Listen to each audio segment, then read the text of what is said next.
Polonia y Ucrania trataron de provocar un enfrentamiento directo entre Rusia y la OTAN, denuncia Moscú ante la ONU. El representante permanente de Rusia ante la ONU calificó de deficiente la lógica de Occidente sobre la responsabilidad de Rusia por la caída de un misil en Polonia. El representante permanente de Rusia ante la ONU, Vasily Nevencia, declaró este miércoles que Ucrania y Polonia trataron de provocar un enfrentamiento directo entre Rusia y la OTAN. Durante una reunión del Consejo de Seguridad de la ONU, Nevencia afirmó que si la reunión no fuera concertada, habría que convocarla para abordar los intentos de Ucrania y Polonia de provocar un enfrentamiento directo entre Rusia y la OTAN. Es imposible de percibir de otra manera las declaraciones absolutamente irresponsables hechas por el liderazgo de estos dos estados, destacó. El representante ruso indicó que cuando el presidente de Ucrania, Vladimir Zelensky, culpó a Moscú era imposible que desconociera que precisamente los misiles ucranianos lanzados por el sistema de defensa antiaérea habían alcanzado el territorio de Polonia. De acuerdo con sus palabras, esto significa que se trata no solo de desinformación deliberada, sino de un intento consciente de involucrar a la OTAN en un enfrentamiento directo con Rusia. En ese contexto, Nevencia recordó también que las autoridades polacas aseguraron categóricamente desde el principio que fueron atacados por Rusia. Nevencia calificó de deficiente la lógica de Occidente sobre la responsabilidad de Rusia por la caída de un misil en Polonia.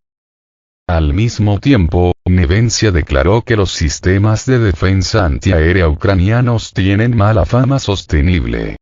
A lo largo de los últimos meses, hemos visto regularmente imágenes de las consecuencias de los impactos del sistema de defensa antiaérea ucraniano en diversas ciudades contra edificios residenciales, detrás de los cuales los militares ucranianos habían escondido estos sistemas, afirmó.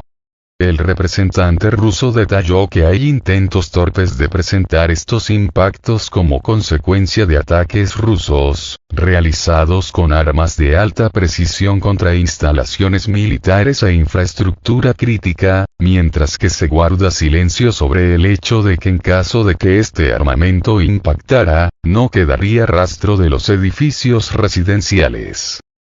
Cabe destacar que inicialmente surgieron varios reportes de que el misil que cayó en territorio polaco era ruso, y se insinuó que se trataría de un ataque directo a un país de la OTAN al que la alianza debería responder. Sin embargo, Rusia negó que haya atacado objetivos cerca de la frontera ucraniano-polaca, declarando que las imágenes de los restos encontrados habían sido identificadas inequívocamente como elementos de un misil guiado antiaéreo S-300 de las Fuerzas Armadas de Ucrania. Posteriormente tanto las autoridades polacas como los representantes de la OTAN declararon que el incidente fue probablemente causado por un misil ucraniano de defensa aérea disparado para repeler los ataques de Rusia.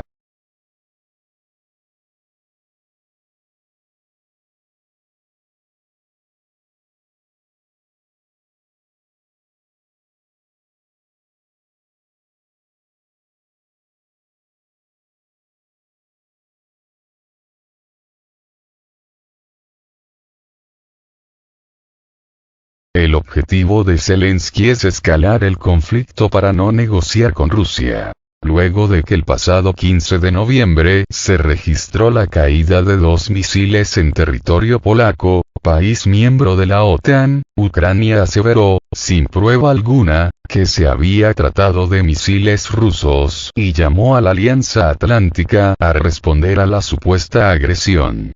¿Pero qué hay detrás de estas acusaciones?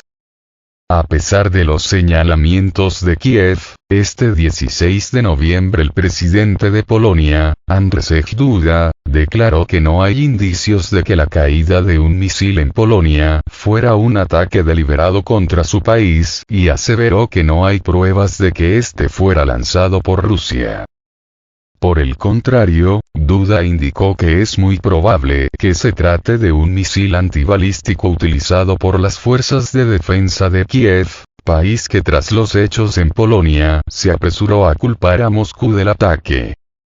En entrevista con Sputnik, Imelda Ibáñez, especialista en historia diplomática de Rusia y política exterior por la Universidad Estatal de San Petersburgo, aseveró que los señalamientos hechos por el presidente ucraniano, Volodymyr Zelensky, buscan un agravamiento del conflicto que se vive en Europa del Este desde el 24 de febrero pasado. El objetivo, obviamente del presidente Volodymyr Zelensky, es querer escalar el conflicto para no llegar a una negociación entre Rusia y Ucrania, sentenció la también académica de la Universidad Nacional Autónoma de México, UNAM. Varios medios polacos informaron el 15 de noviembre del impacto de 2 misiles en la localidad de Przewodow, a unos 7 kilómetros de la frontera con Ucrania, que causaron 2 muertos, pero más tarde las autoridades de Polonia hablaban de un solo misil. El Ministerio de Exteriores polaco se limitó a decir que el proyectil era de fabricación rusa, denominación usada para referirse a la antigua producción soviética. De acuerdo con la experta, Zelensky se encuentra bajo la presión de Washington, su principal aliado y fuente de ayuda. Sin embargo, al interior, el gobierno de Kiev enfrenta una mala economía y la presión de los líderes ultranacionalistas. Estos factores, considera, impiden que el mandatario ucraniano se siente a negociar de forma organizada con el Kremlin para poner fin a las tensiones armadas. En cambio, dice, le resulta más práctico que haya una escalada del conflicto y que la OTAN, liderada por Estados Unidos, ingrese al problema. Este 16 de noviembre, el embajador ruso ante las Naciones Unidas, Vasily Nevencia, aseguró que Zelensky pretende desatar un conflicto entre Rusia y la Organización del Tratado del Atlántico Norte, OTAN, con sus declaraciones sobre los misiles caídos en Polonia. El gobierno ucraniano insiste en que esos misiles son rusos y que Occidente debe defender sus intereses. No se trata solo de un intento intencionado de desinformación, sino más bien de un intento consciente de involucrar a la OTAN, que está llevando a cabo una guerra híbrida contra Rusia en Ucrania, en un conflicto directo con nuestro país, dijo el funcionario ruso. Al respecto, la Alianza Atlántica, igual que Varsovia y Washington, indicó que carece de pruebas de que los misiles fueran un ataque intencionado, declaró el secretario general, Jens Stoltenberg. Asimismo, precisó que la OTAN no ve señales de que Rusia esté preparando un ataque contra el grupo. Sobre este tema, Imelda Ibáñez señaló que, actualmente, la OTAN no se encuentra del todo cohesionada ni fortalecida, pues al interior algunos de sus miembros permanecen neutros o como aliados de Rusia. Ejemplo de ello son Hungría y Turquía. La Alianza Atlántica en sí no tiene una gran cohesión en el momento de pretender, como lo pide Zelensky, favorecer la estrategia de él contra Rusia. Es una OTAN endeble, internamente tiene muchas fisuras, concluyó la internacionalista.